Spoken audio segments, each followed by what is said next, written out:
Ladies and gentlemen, we now come to our double act, and that's Stephen Lister and Christine Nichol.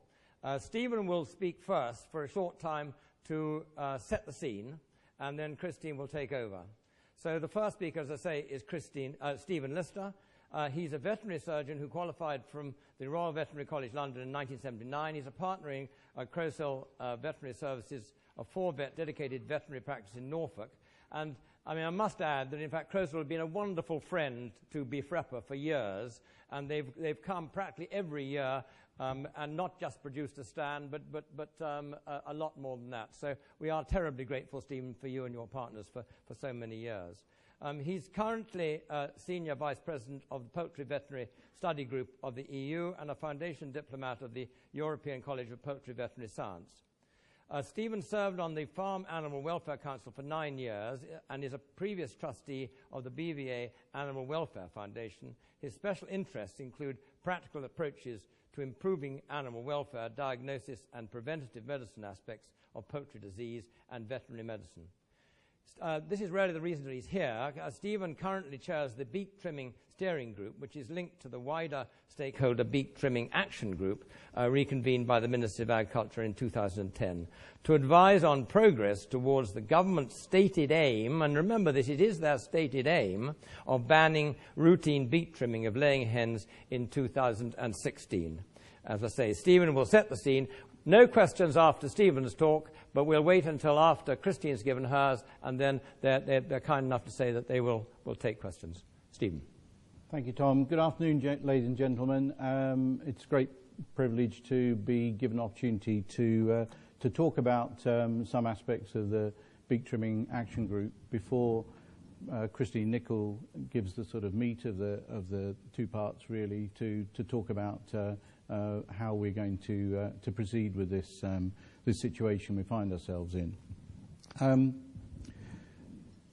Bit of history. The Beak Trimming Action Group was originally convened in 2002 by MAF, as it was then called, in furtherance of the government view then that routine beak trimming of laying hens should be stopped by 2011.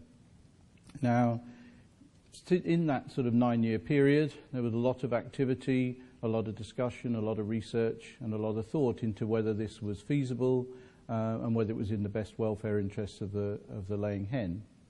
And at a fairly late stage, the government took advice from a whole range of stakeholders, but including Farm Animal Welfare Council that I was serving on then, as to whether the time was right and whether a ban should in fact go ahead.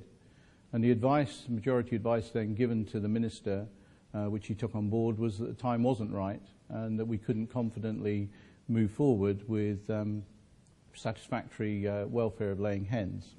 So the minister then made a statement, and also you'll see this amended piece of legislation came in, which actually removed that ban that was due to come in on the 1st of January 2011.